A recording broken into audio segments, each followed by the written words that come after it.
Praise the lord. అందరికీ వందనాలు. ప్రార్థన చేసుకుందాం. మహాగణుడా, మహోన్నతుడా, అత్యంత కృపగల దేవా, మీకే స్తుతులు స్తోత్రాలు వందనాలు చెల్లించుకుంటున్నాను. ఆయన ఉన్నతమైనటువంటి స్థలంలో నివసిస్తున్నటువంటి గొప్ప దేవా యేసయ్యా, మీ స్తోత్రాలు వందనాలు. దేవా, మాట మాత్రం సెలవిస్తూ సృష్టి యావత్తును సృష్టించినటువంటి గొప్ప దేవా, మీ స్తోత్రాలు చెల్లించుకుంటున్నాం.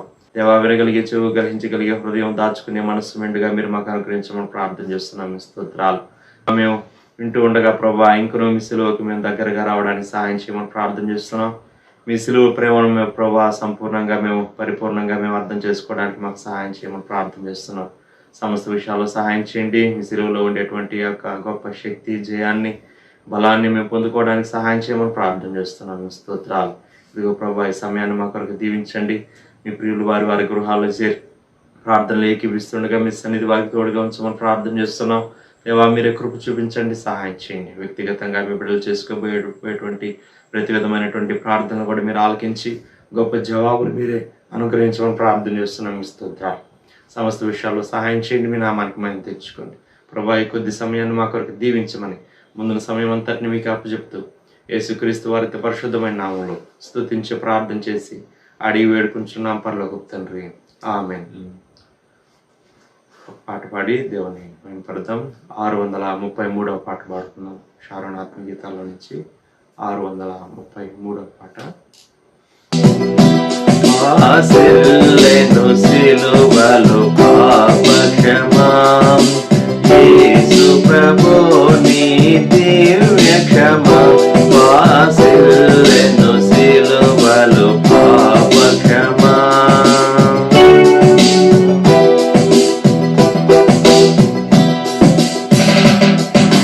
కలువరిలో నా పాపము పొంచి సిలువకు నిన్ను ఆహుతి చేసే, కలువరిలో నా పాపము పొంచి సిలువకు నిన్ను ఆహుతి చేసే, కలుషహరా కరుణించితివి, కలుషహరా కరుణించితివి.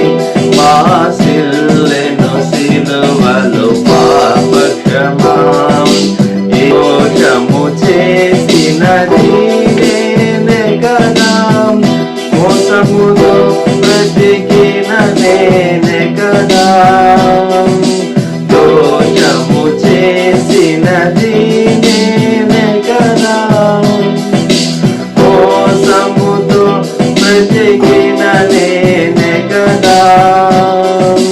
మోసితివా నా శాపభారం, మోసితివా నా శాపభారం. వాసిల్లెను సిలువలో పాప క్షమాం, యేసు ప్రభు నీ దివ్య క్షమా. వాసిల్లెను సిలువలో పాప క్షమా,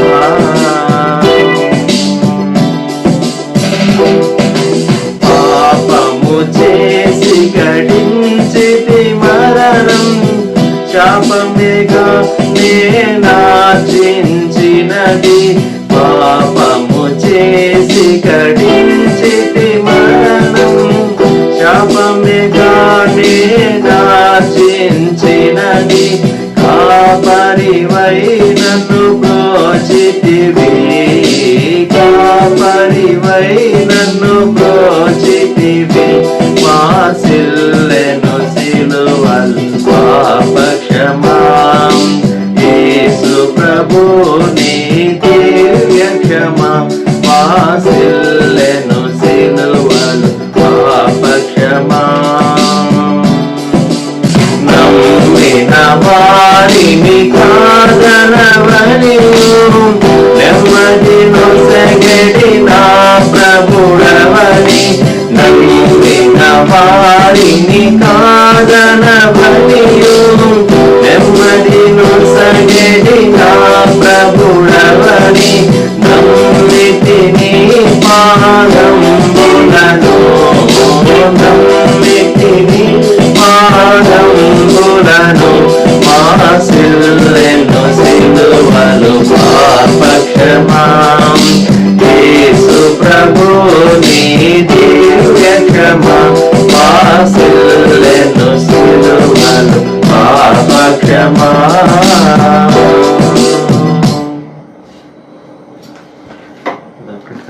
51వ కీర్తన చదువుకుందాం పిల్లరా. మహోన్నతిని చాటున నివసించేవాడే సర్వశక్తి నీడను విశ్రమించేవాడు. మహోన్నతిని చాటున నివసించేవాడే సర్వశక్తి నీడను విశ్రమించేవాడు. ఆయనే నాకు ఆశ్రయము, నా కోట, నేను నమ్ముకున్న నా దేవుడని నేను యెహోవాని గురించి చెప్పుచున్నాను. ఆయనే నాకు ఆశ్రయము, నా కోట, నేను నమ్ముకున్న దేవుడని నేను యెహోవాను గురించి చెప్పుచున్నాను. వేటకాని ఊరిలో నుండి ఆయన నిన్ను విడిపించును, నాశనకరమైన తెగులు రాకుండా నిన్ను రక్షించును. వేటకాని ఊరిలో నుండి ఆయన నిన్ను విడిపించును, నాశనకరమైన తెగులు రాకుండా నిన్ను రక్షించును. ఆయన తన రెక్కలతో నిన్ను కప్పును, ఆయన రెక్కల క్రింద నీకు ఆశ్రయం కలుగును. ఆయన సత్యము కీడమును డాలునై ఉన్నది. ఆయన తన రెక్కలతో నిన్ను కప్పును, ఆయన రెక్కల కింద నీకు ఆశ్రయం కలుగును. ఆయన సత్యము కేడమును డాలునై ఉన్నది. రాత్రి వేళ కలుగు భయమునకైనను, పగటి వేళ ఎగురు బాణమునకైనను, రాత్రి వేళ కలుగు భయమునకైనను, పగటి వేళ ఎగురు బాణమునకైనను, చీకటిలో సంచరించే తెగులునకైనను, మధ్యాహ్నం మందు పాడు చేయ రోగమునకైనను నీవు భయపడుకుందువు. చీకటిలో సంచరించి తెగులకైనను, మధ్యాహ్నం మందు పాడు చేయ రోగమునకైనను నీవు భయపడుకుందువు. నీ ప్రక్కన 1000 మంది పడినను, నీ కుడి పక్కన 10,000 మంది కూలినను అపాయం ఎదుకు రాదు. నీ ప్రక్కన 1000 మంది పడినను, నీ కుడి ప్రక్కన 10,000 మంది కూలినను అపాయం నీ ఎదుకు రాదు. నీవు కన్నులారా చూచుచుండగా భక్తిహీనులకు ప్రతిఫలం కలుగును. నీవు కన్నులారా చూచుండగా భక్తిహీనులకు ప్రతిఫలం కలుగును. యెహోవా నీవే నా ఆశ్రయము అని నీవు మహోన్నతుడైన దేవుడు నీకు నివాసస్థలంగా చేసుకుని ఉన్నావు. యెహోవా నీవే నా ఆశ్రయము అని నీవు మహోన్నతుడైన దేవుని నీకు నివాసస్థలముగా చేసుకుని ఉన్నావు. నీకు అపాయమేమీ రాదు, ఏ తెగులును నీ గుడారము సమీపించదు. నీకు అపాయమేమీ రాదు, ఏ తెగులును నీ గుడారము సమీపించదు. నీ మార్గములన్నిటిలో నిన్ను కాపాడుటకు ఆయన నిన్ను గూర్చి తన దూతలకు ఆజ్ఞాపించును. నీ మార్గములన్నిటిలో నిన్ను కాపాడుటకు ఆయన నిన్ను గూర్చి తన దూతలకు ఆజ్ఞాపించును. నీ పాదములకు రాయి తగలకుండా వారు నిన్ను తమ చేతుల మీద ఎత్తి పట్టుకుందురు. నీ పాదములకు రాయి తగలకుండా వారిని తమ చేతుల మీద ఎత్తి పట్టుకుందురు. నీవు సింహములను నాగపామును త్రొక్కెదవు, పదం సింహములను భుజంగములను అనగదొక్కెదవు. నువ్వు సింహములను నాగపామును త్రొక్కెదవు, పదం సింహమును భుజంగమును అనగదొక్కెదవు. అతడు నన్ను ప్రేమించున్నాడు గనుక నేను అతన్ని తప్పించదను. అతడు నా నామం ఎరిగిన వాడు గనుక నేను అతని కనపరచదను. అతడు నన్ను ప్రేమించుచున్నాడు గనుక నేను అతన్ని తప్పించదను. అతడు నా నామం ఎరిగినవాడు గనుక నేను అతని కనపరచదను. అతడు నాకు మొరపెట్టగా నేను అతనికి ఉత్తరం ఇచ్చదను. శ్రమలో నేను అతనికి తోడై ఉండేదను. అతను విడిపించి అతని గొప్ప చేసేదను. అతడు నాకు మొర్ర పెట్టగా నేను అతనికి ఉత్తరం ఇచ్చేదను. శ్రమలో నేను అతనికి తోడై ఉండేదను. అతని విడిపించి అతని గొప్ప చేసేది. దీర్ఘాయు చేత అతనిని తృప్తిపరచదను. నా రక్షణ అతనికి చూపించదను. దీర్ఘాయువు చేత అతని తృప్తిపరచదను. నా రక్షణ అతనికి చూపించదను. ఆమేన్. సమయంలో దేవుని వాక్యం ఉందాం పిల్లరా. దర్జనులు ప్రదర్శకులు గారు వచ్చి మనకు దేవుని వాక్యం అందిస్తారు. ఆదికాండ గ్రంథం 41వ అధ్యాయం 50 నుండి 52వ వచనం వరకు చదువుతాను, గమనించండి. కరువు సంవత్సరములు రాకమునుపు యోసేపుకి 2 కుమారులు పుట్టిరి. ఓరి యొక్క యాజకుడైన పోతిఫేర కుమార్తె ఆసెనతు అతనికి వారిని కనెను. అప్పుడు యోసేపు, దేవుడు నా సమస్త బాధను నా తండ్రి ఇంటి వారిని అందరినీ నేను మర్చిపోనట్లు చేసినని చెప్పి తన జ్యేష్ఠ కుమారునికి మనష్షే అను పేరు పెట్టెను. తర్వాత అతడు నాకు బాధ కలిగిన దేశమందు దేవుడు నన్ను అభివృద్ధి పొందించినని చెప్పి రెండవ వానికి ఎఫ్రాయిము అను పేరు పెట్టెను. ప్రార్థన. ప్రేమగల మా తండ్రి, పరిశుద్ధ ప్రభు, గొప్ప దేవ, మీకు స్తోత్రాలు. ఈ ప్రాతకాల సమయం లైవ్ చాట్ లో ఏకీవిస్తున్నటువంటి బిడ్డల కొరకు స్తోత్రాలు. వాక్యాన్ని మా కొరకు దీవించండి. యేసయ్య నామములో అడుగుతున్నాం తండ్రి, ఆమేన్. మనం ఇప్పుడు వాక్య భాగంలోనికి వెళదాం. మనము జోసెఫ్ను గూర్చి జ్ఞాపకం చేసుకున్నాం. మనం జోసెఫ్ లైఫ్ మనం జ్ఞాపకం చేసుకుంటూ ఉండగా జోసెఫ్ లైఫ్ లో దేవుడు అద్భుతమైనటువంటి కృప జోసెఫ్ కు చూపించాడు. 41వ అధ్యాయంలో 50వ వచనం నుండి 2 కుమారులను దేవుడు తనకు అనుగ్రహించాడని, మనష్షే అని ఎఫ్రాయిం అని వారికి పేర్లు పెట్టాడని, నేను ఎఫ్రాయిమును గూర్చి జ్ఞాపకం చేస్తూ ఉన్నాను. నాకు బాధ కలిగిన దేశమందు దేవుడు నన్ను అభివృద్ధి పొందించాను. ఇది అద్భుతం, ఇది సాక్ష్యార్థం. చూసేటటువంటి వాళ్ళకు మొదటి దశలో బాధపడేటప్పుడు ఈయన ఏం తప్పు చేశాడో, ఏం పాపం చేశాడో, ఇన్ని కష్టాలు వచ్చినాయి, మేము చూడండి ఎంత చక్కగా ఉన్నామో, వాళ్ళు తమ తెలివిని బట్టి ఇతర విషయాలను బట్టి వారు మేనేజ్ చేస్తూ ఉంటారు. దేవుని సహాయం లేకుండా తమ సొంత శక్తితో, తమ సొంత పట్టుదలతో కొంతమంది వారు తమ లైఫ్ లీడ్ చేస్తూ ఉంటారు దేవునితో సంబంధం లేకుండా. అయితే దేవునితో సంబంధం కలిగినటువంటి వ్యక్తులు శ్రమంలో నుంచి వెళ్తారు, సమస్యలో నుండి వెళ్తారు, దేవుడు రాణిస్తాడు. మనుషులకు అందరికీ శ్రమలు ఉంటాయి, శ్రమ లేని మనుషులు ఎవరూ లేరు, శ్రమ లేని మనుషులు ఎవరూ లేరు. పీత బాధలు పీతకునేది లోకంలో సామెత. ఒక పీతకు కూడా బాధలు ఉంటాయట, ప్రతి వాళ్ళకు బాధలు ఉంటాయి. కానీ దేవునిపై ఆధారపడేటటువంటి వారి బాధలను, దేవునిపై ఆధారపడినటువంటి వారి బాధలు తేడా ఉంది. జ్ఞాపకం పెట్టుకుందామా, తేడా ఉంటుంది. దేవునిపై ఆధారపడినటువంటి వారిని ఎక్కడ శ్రమ పొందారో అక్కడే దేవుడు హెచ్చించి దేవుడు మహిమను పొందుతాడు. లోకస్తులైతే తమ విల్ పవర్తో వారు కష్టపడి వారు నిలదొక్కోవడానికి ప్రయత్నిస్తారు. వారు సక్సెస్ కావచ్చు, ఫెయిల్ కావచ్చు. ఒకవేళ సక్సెస్ అయినా కూడా దేవునితో సంబంధం లేకుండా సాధించేటటువంటి సక్సెస్ ఏమి సక్సెస్ చెప్పండి? దేవునితో సంబంధం కలిగి జీవిత యాత్రలో దేవుడు మనము కలిసి నడిస్తే వచ్చేటటువంటి విజయమే అద్భుతమైనటువంటి విజయం. అది సంపూర్ణమైనటువంటి జీవితం, సమృద్ధి అయినటువంటి జీవితం, లోతైనటువంటి ఆత్మీయ అనుభవం. కనుక ఇక్కడ జోసెఫ్ లైఫ్ లో తనకు కలిగినటువంటి రెండవ కుమారుడు ఎఫ్రాయిం శ్రమ కలిగిన, బాధ కలిగినటువంటి దేశంలో వృద్ధి పొందాడు. కనుక ఈ ఉదయకాలం మనం జ్ఞాపకం చేసుకోవాల్సిన విషయం, బాధలో వృద్ధి. బాధ అంటే బాధే కదండి. బాధ అంటే బాధలో దేవుడు మనకు గ్రోత్, డెవలప్మెంట్ ఎలా తెస్తాడు? దీని రహస్యం ఇదే. బాధ కలిగినటువంటి సమయంలో మనం ఎలా రెస్పాండ్ అవుతాం అనేది ప్రాముఖ్యమైనది. నా కుమారుడు వరుస అవుతాడు. తాను మాట్లాడుతూ తాను చెప్పాడు, తాను ఒక పెద్ద యాక్టివిటీ బిజినెస్ కలిగి ఉన్నాడు. కొన్ని మార్లు 1,00,000 రూపాయలు నష్టం వచ్చింది అనుకోండి.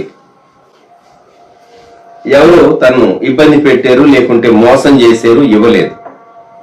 తను ఒకటే చెప్పారు, నేను టేబుల్ దగ్గర భోజనం చేస్తూ ఉన్నా, కొన్ని రొట్టె ముక్కలు కింద పడిపోయినాయి అనుకుందాం. కాబట్టి పడిపోయి నేను విచారపడినందువల్ల లాభం లేదు, ఎవరో తింటారు. లేదంటే ఆ ఊడ్చి పారేసేసినప్పుడు, ఏవో డస్ట్బిన్లోకి వెళ్ళినప్పుడు బయట ఉన్నటువంటి ప్రకృతిలో ఉన్నటువంటి జీవులు, డస్ట్బిన్లో ఆహారం ఏరుకునే జీవులు ఉంటాయి, కొన్ని తింటారు. అలా అనుకుంటా. అంతేగాని 1,00,000 రూపాయలు పోయింది అని చెప్పేసేసి నా యాక్టివిటీ ఆపేసేసి నేను దిగులు పడుతూ కూర్చుంటే నా జీవితంలో నేను ఏమి సాధించలేదని నేర్చుకున్నా. పాజిటివ్ మెంటల్ యాటిట్యూడ్ మీద నాకు తెలిసినంత మటుకు అతను బుక్ చదవాల. విద్యావంతుడే. దుబాయ్లో వర్క్ చేశాడు, మంచి కంపెనీలో పనిచేశాడు, ఆల్వీ నిస్సాన్లో పనిచేశాడు, చాలా మంచి శాలరీ ఉండేది. ఇండియా వచ్చాడు 2002వ సంవత్సరంలో. రక్త సంబంధికులైనటువంటి తన వారికి సేవలో సహకారంగా ఉండటానికి చాలా కష్టపడి తాను సేవలో తాను సహకారం అందించాడు. ఒక దశలో తాను ఒంటరిగా బయటకు వచ్చి ఏదైనా చేయాలి అనేటటువంటి పరిస్థితులు దేవుడు రానిచ్చాడు. ఈరోజు తాను ఏదైతే చేపట్టాడో దానిలో తాను సక్సెస్ఫుల్గా ముందుకు వెళ్ళటానికి కారణం దేవునిపై ఆధారపడి దిగులు పడకుండా, విచారపడకుండా హైదరాబాద్ ఉంటాడు. తాను పోయిన దాని గురించి, ఒలికిపోయిన పాలను గురించి మనం ఏడ్చినందువల్ల ప్రయోజనం లేదని ఇంగ్లీష్లో సామెత. ఒలికిపోయినటువంటి పాలను గురించి మనం చింతించడం అంత వివేకం అని అనిపించుకోదు. కాబట్టి బాధలో, శ్రమలో దేవుడు మనం ఎలా రెస్పాండ్ అవుతాం అనే దాన్ని బట్టి మన గ్రోత్ ఉంటుంది. జోసెఫ్ చాలా బాగా రెస్పాండ్ అయ్యాడు. ఆదికాండం 41:56లో కరువు ఆ దేశమందంతటను ఉండేను గనుక యోసేపు కొట్లన్నీ విప్పించి ఐగుప్తీయులకు ధాన్యం అమ్మకము చేసెను. ఐగుప్తు దేశమందు ఆ కరువు భారముగా ఉండెను. లోకంలో కరువు ఉంటుంది, కొరత ఉంటుంది, లేమి ఉంటుంది, అనేక సమస్యలు ఉంటాయి. దేవుని బిడ్డలమైన మనకు కూడా సమస్యలు ఉంటాయి, కానీ మనము దేవుడు కలిసి ఆ సమస్యను సాల్వ్ చేసినప్పుడు నీవు ధైర్యంగా ముందుకెళ్తావు. ఇది రహస్యం. దేవుడిచ్చే సొల్యూషన్ మించినటువంటి సొల్యూషన్ ప్రార్థనలో నీవు కనిపెట్టినప్పుడు దేవుని వాక్యంలో దొరికేటటువంటి చక్కని ఆలోచన వంటి ఆలోచన మరి ఎక్కడా దొరకదు. ఏ మహాజ్ఞాని చెప్పినటువంటి ఆలోచన అయినా ఫెయిల్ అవ్వచ్చేమో కానీ నువ్వు ప్రార్థనలో దేవుని సన్నిధానంలో వాక్యం ద్వారా వెదికి దేవుని సన్నిధిలో వేచి ఉండి నీవు తీసుకునేటటువంటి నిర్ణయం, నీవు పొందేటటువంటి నడిపింపు అంత తేలిగ్గా అది ఫెయిల్ కాదు. బాధ కలిగినటువంటి దేశంలో దేవుడు వృద్ధి అనుగ్రహిస్తాడు. ఈ 56వ వచనం, వీళ్ళు ఐగుప్తులో ఆహారం ఉంది. చుట్టుపక్కల దేశాల్లో ఆహారం లేదు. మిడిల్ ఈస్ట్లో ఐగుప్తులో ఆహారం ఉన్నది. మీరు కైరో వెళితే ఆ కైరో ఓల్డ్ సిటీ చూస్తే హైదరాబాద్ ఓల్డ్ సిటీ జ్ఞాపకం వస్తుంది మీకు. కైరో జోసెఫ్ ఉన్నటువంటి ప్రాంతం అది. జోసెఫ్ ఉన్నటువంటి ప్రాంతం అది. ఆర్కిటెక్చర్లో పేరుగాంచినటువంటి గొప్పవారు. విలువిద్యలోనేమి ఐగుప్త అశ్వాలు, చాలా పేరుగాంచినటువంటి అశ్వాలు, ఐగుప్త అశ్వాలు, ఐగుప్త రథాలు. అటువంటి ఈ దేశంలో మరి ఎక్కడుండో ఒక విధంగా నొమాడిక్ ట్రైబ్స్ అని చెప్పాలి. సంచార జాతుల వలె విశ్వాసమును బట్టి గుడారములో నివసించినటువంటి అబ్రహాము వంశీయుడుగా జోసెఫ్ ఐగుప్తులోనికి వెళ్ళాడు. బ్యాక్గ్రౌండ్ చెప్పుకోవాలంటే సంపన్నుడైనా మరి అబ్రహాము, ఇస్సాకు, యాకోబు, తన తండ్రి, తన తాత, తన ముత్తాత అందరూ ఆస్తిపరులే, సంపన్నులే. కానీ తన పరిస్థితి ఏంటి? పరదేశంలోనికి వచ్చినప్పుడు, ఐగుప్తులోనికి వచ్చినప్పుడు చాలా రోజు వేచి ఉండాలి లెక్క ప్రకారం. తన తండ్రి ప్రేమను తలంచుకున్నప్పుడు తల్లి ఎటు లేదు. తండ్రి బ్రతుకున్నాడో లేదో తెలియదు, తండ్రి ఎంత ఏడుస్తున్నాడో తెలియదు. ఇంకో ప్రక్క తన సహోదరులు చేసినటువంటి ద్రోహం, మోసం, అమ్మివేయటం, ద్వేషించటం, ఇదంతా జ్ఞాపకం చేసుకుంటే హౌ కుడ్ హీ స్టాండ్? మనిషి చాలాసార్లు తన జీవితంలో నిలవబడలేడు. దేవునితో అనుసంధానం అయితేనే నిలవబడతాడు. బాధ కలిగిన దేశంలో వృద్ధి పొందాడు. ఎంతగా వృద్ధి పొందాడు? తానొక్కడు వృద్ధి పొందటం కాదు, ఐగుప్తీయులందరికీ ఆహారం పెట్టాడు. ఐగుప్తీయులందరికీ మాత్రమే కాదు. 57వ వచనం, మరియు ఆ కరువు ప్రతి దేశమందు భారమైనందున సమస్త దేశస్థులు యోసేపు వద్ద ధాన్యము కొనుటకు ఐగుప్తులకు వచ్చింది. ఆ చుట్టుపట్ల ఉన్నటువంటి దేశాల్లో వారు సహా ఐగుప్తుకు వచ్చారు. ఆ క్రమంలోనే వీళ్ళు తన బ్రదర్స్ ఏమని జ్ఞాపకం చేశారు? ఏమని 42వ అధ్యాయం, ధాన్యము ఐగుప్తులో ఉన్నదని. 42:5, కరువు కనాను దేశంలో ఉండేను కనుక ధాన్యము కొనవచ్చిన వారితో కూడా ఇశ్రాయేలు కుమారులను వచ్చిరి. దేవుడు కరువులో సహా ఐగుప్తులో జోసెఫ్ ద్వారా రాజకుటుంబానికి ఆ శ్రమ సెగ తగలేదు. ఐగుప్తీయులకు ఇబ్బంది లేకుండా, రాజుకు నష్టం కలగకుండా చాలా చక్కగా వారు కట్టేటటువంటి పన్ను విధానం, వారి దగ్గర ఉన్నటువంటి ఆస్తి అంతా, లేకుంటే వారి దగ్గర ఉన్నటువంటివన్నీ ఏవేవి ఇచ్చి ధాన్యం ఇవ్వాలో అవన్నీ చాలా జ్ఞానయుక్తంగా చేశాడు జోసెఫ్. మన అంశం ఏంటంటే కరువులో కలిమి, బాధలో దేవుడిచ్చేటటువంటి సమృద్ధి. 45వ అధ్యాయంలో తన తండ్రికి తాను చేసినటువంటి కబురు, 45:11,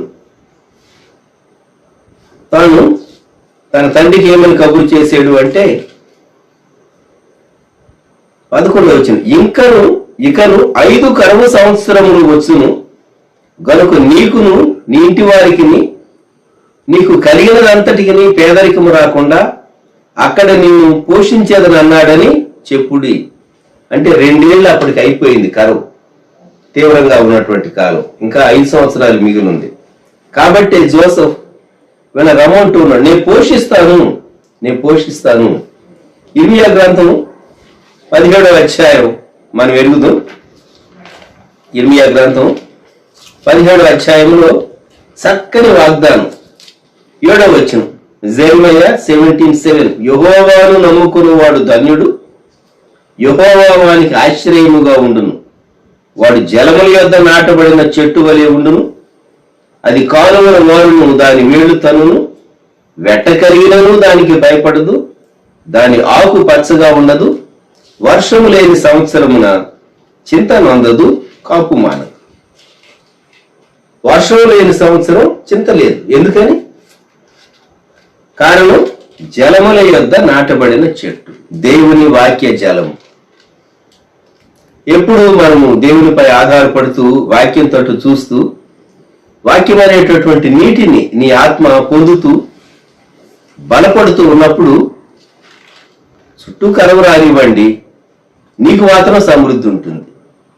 మిగిలిన చెట్లు ఎండిపోనివ్వండి, ఈ చెట్టు పచ్చగానే ఉంటుంది. వర్షము లేని సంవత్సరమున చింత నొందదు, కాపు మానదు. అద్భుతం కాదా? కొన్ని మార్లు అన్ని పరిస్థితుల్లో మన ముఖం మీద నవ్వు కనబడకపోవచ్చేమో కానీ అంతరంగంలో నెమ్మది ఉంటుంది. ఈ విషయాన్ని మనం జ్ఞాపకం ఉంచుకోవాలి. ప్రియమైనటువంటి వారులారా, ప్రియ ప్రభు మనల్ని బలపరిచేటటువంటి దేవుడుగా ఉంటాడు. ఆదికాండ గ్రంథంలో 43వ అధ్యాయం చదివినప్పుడు నాకు అనిపిస్తుంది, సహోదరులు, జోసెఫ్ యొక్క సహోదరులు ధాన్యం కొనడానికి వారు వచ్చారు. వారిని తన ఇంట్లో రానిచ్చాడు, తన గృహ నిర్వాహకునికి ఆజ్ఞాపించాడు, వారందరినీ కూర్చోబెట్టాడు. ఐగుప్తీయులు మిగిలినటువంటి వారితో కలిసి భోజనం చేయరు.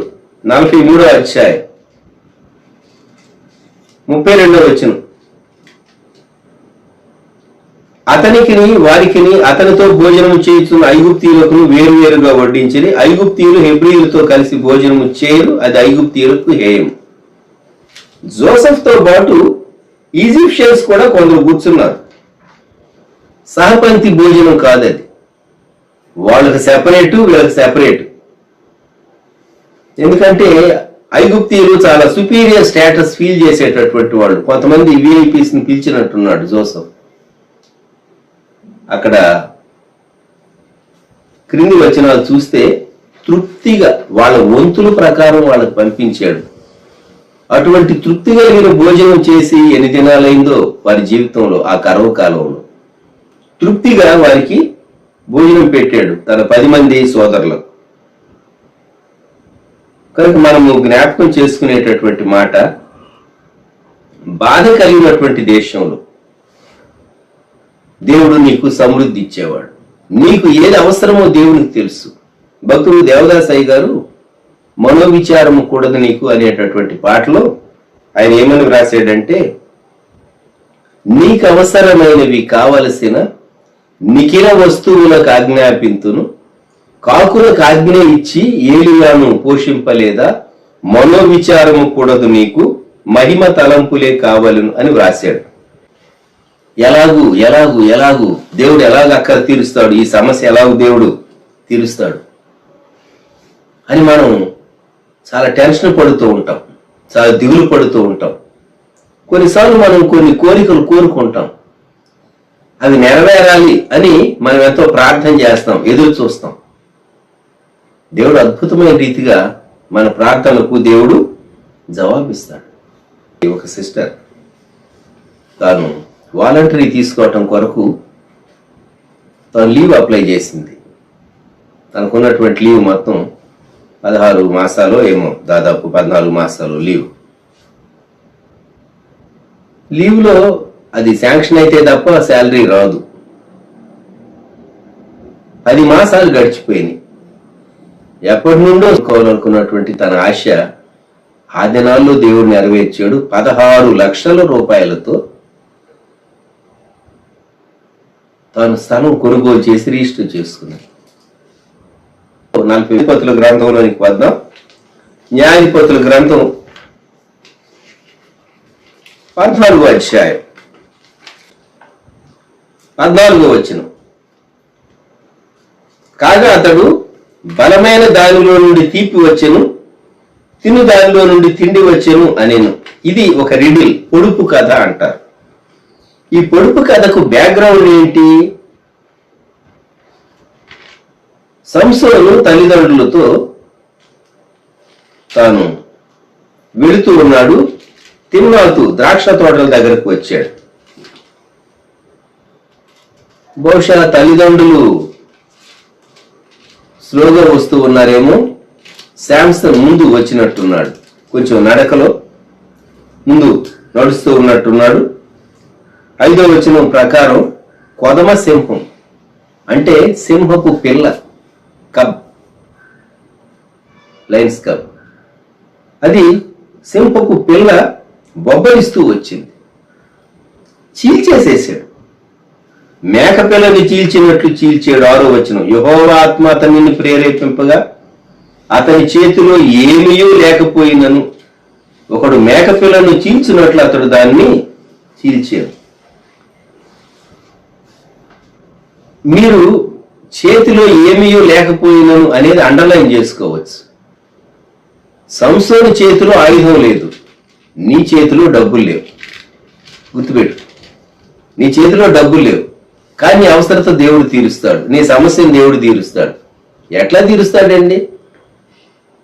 దైవజనుడు హ్యారీ డిమాంటీ గారు అనేవాడు, you must know how to draw cash from empty purse, that is faith అనేవాడు. ఖాళీ పర్సులో నుంచి డబ్బులు డ్రా చేయటం, డబ్బులు తీసుకోవటం నువ్వు నేర్చుకోవాలి, అదే విశ్వాసము అని అనేవాడు ఆయన. ఖాళీ పర్సులో నుంచి డబ్బులు ఎట్లా వస్తుంది?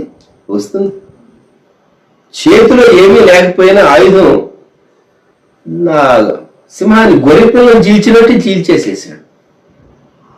అద్భుతం కాదా?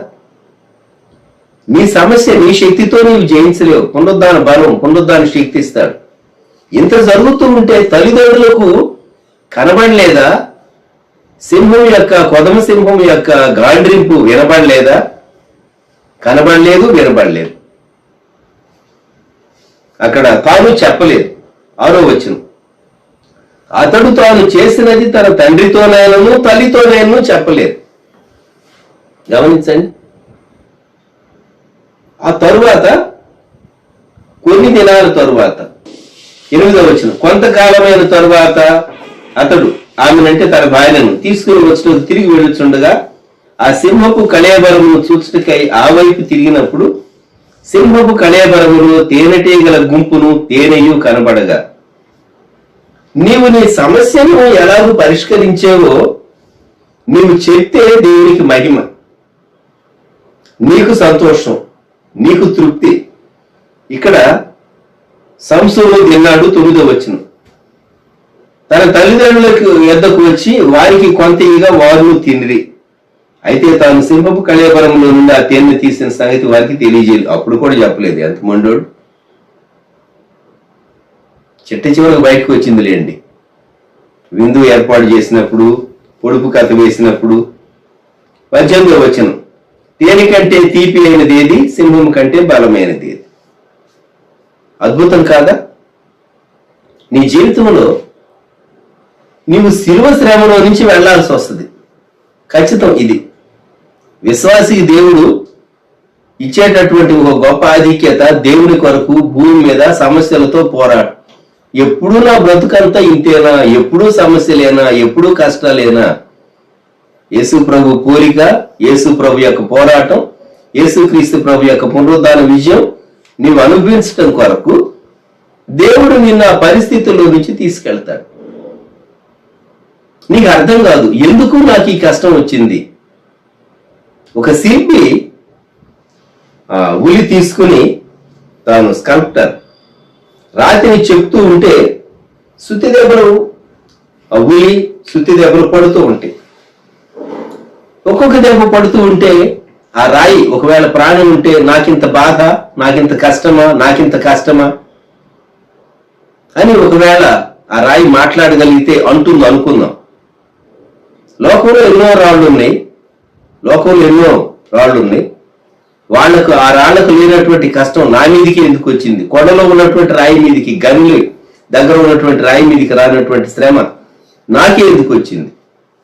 ఈ రాతిని చెక్కినప్పుడు ఎక్కడ ఏ స్థలంలో ఉంచాలో ఆ స్థలంలో ఆ ప్రతిమను వారు పెట్టినప్పుడు ఎన్నో సంవత్సరాలు చెక్కు చెదరకుండా ఆ రాయి విజిటర్స్ ను ఆకర్షిస్తుంది, చెక్కినటువంటి వాని యొక్క పనితనాన్ని చూపిస్తుంది. అయితే అంత మునుపు ఉలి దెబ్బలు తిన్నది, సుత్తే, ఉలి, ఇవన్నీ ఇంకా ఇతర ఉపకరణాలు, వాటన్నిటినీ ఆ స్కల్ప్టర్ వాడతాడు. పరలోకపు శిల్పి ప్రభు అయినటువంటి యేసుక్రీస్తు నీ ఆత్మీయ జీవితం పైన చాలా బాధలు, శ్రమలు రాణిస్తాడు. అవన్నీ దేవుడు నిన్ను షేప్ చేయడానికి వాడుతూ ఉన్నాడు. నీ ఆత్మీయ జీవితంలో ఎంతో రిచ్నెస్, సంపద. కొంతమంది తమ అనుభవాలు చెప్పమంటే చెప్తూనే ఉంటారు. ఎన్ని అనుభవాలు, కోకొలలు, కౌంట్లెస్ ఎక్స్పీరియన్సెస్, దేవుడు వారి జీవితంలో చేసిన అద్భుతాలు ఎన్నో అద్భుతమైన రీతిగా కొందరు చెప్పగలుగుతూ ఉంటారు. ప్రియమైనటువంటి వారలారా, ఈ ఉదయకాలం ముగించక మునుపు నేను చెప్పగలిగేటటువంటి మాట ఏంటంటే, కరువులో కలిమి ఉన్నది, బాధలో వృద్ధి ఉన్నది. యేసుక్రీస్తు ప్రభువారు ఆయన నీ జీవితంలో రానిచ్చేటటువంటి శిలువ శ్రమలు పునరుద్ధాన విజయానికి నిన్ను నడిపించడానికి జ్ఞాపకం పెట్టుకో. జోసెఫ్ తన కొడుకు ఏమని పేరు పెట్టాడు? బాధ కలిగినటువంటి దేశంలో దేవుడు నన్ను వృద్ధి పొందించాడు. అందుకే తన కొడుక్కి ఎఫ్రాయిం అని పేరు పెట్టాడు. ఎఫ్రాయిం. కొంతమంది ఎఫ్రాయిం అని పెడతారండి. మరి చిన్న ప్రవక్తల గ్రంథాల్లో ఎఫ్రాయిమును గూర్చి, అనగా ఎఫ్రాయిమీలను గూర్చి, ఆ జనాంగాన్ని గూర్చి ఇలాగ రాయబడింది కదా, అది జనాంగాన్ని గూర్చి అంత మంచి హ్యాపీగా ఉండేటటువంటి విషయాలు లేవు. కానీ బేసిక్గా ఎఫ్రాయిం అనేటటువంటి పేరు ఎందుకు పెడతారు అంటే, బాధ కలిగినటువంటి దేశంలో దేవుడు వృద్ధి అనుగ్రహించాడు. ఎఫ్రాయిం అంటే అభివృద్ధి లేక ఫలం, ఫుట్ నోట్లో వ్రాయబడి ఉన్నది. గ్రోత్. నీ ఆధ్యాత్మిక జీవితంలో కలిగేటటువంటి కష్టాలు, శ్రమలు నిన్ను ఆత్మీయంగా బలపరుస్తే, శరీర రీతిగా కూడా రెండంతలు వృద్ధి యోగుకి ఇచ్చినట్టు దేవుడు ఇస్తాడు. జ్ఞాపకం పెట్టుకుందాం మనం. నీ కష్టం వచ్చింది అంటే ఆ తర్వాత దేవుడు పరీక్ష తర్వాత బహుమానం ఇచ్చినట్లు, పరీక్ష తర్వాత దేవుడు నిన్ను గణపరిచినట్లు, ఖచ్చితంగా నీ ఆధ్యాత్మిక జీవితంలో నీవు గొప్ప దీవెన, సమృద్ధి దీవెన, దేవుని మహిమార్థమైనటువంటి దీవెన చూస్తావు. ప్రార్థన చేసుకుందాం. ప్రేమగల మా తండ్రి, పరిశుద్ధ ప్రభు, గొప్ప దేవ, మా రక్షక, మీకు వందనాలు, స్తుతులు, స్తోత్రాలు చెల్లిస్తున్నాం. ఈ దినం బాధ కలిగినటువంటి దేశంలో దేవుడు వృద్ధి ఇచ్చేటటువంటి దేవుడని, అలాగే మా ఆధ్యాత్మిక జీవితంలో యేసుక్రీస్తు ప్రభు పోలిక మా మీదికి రావటానికి, మాలోనికి రావటానికి, మమ్మల్ని ఎలాగూ శ్రమంలో నుండి తీసుకుని వెళ్తాడో, జోసెఫ్ శ్రమంలో నుండి వెళ్ళి తన తండ్రిని, తన సహోదరుల కుటుంబాలను, వారందరినీ పోషించడానికి ఐగుప్తుకు పిలిచాడు. తండ్రి, ఈ ఉదయకాలం మేము మీ వైపు చూస్తూ ఉన్నాం. మీ కృప తోడుగా ఉంచండి. ఈ దినాన్ని మా కొరకు దీవించండి. మరోసారి మమ్ములను, మా కుటుంబాలను మీకు అప్పగించుకుంటూ యేసయ్య నామంలో ప్రార్థిస్తూ ఉన్నాము తండ్రి, ఆమేన్. మన తండ్రి అయిన దేవుని ప్రేమ, ప్రభు అయిన యేసుక్రీస్తు వారి కృప, పరిశుద్ధాత్మని అన్యోన్య సహవాసం సదాకాలం మనకు తోడై ఉండును గాక. ఆమేన్.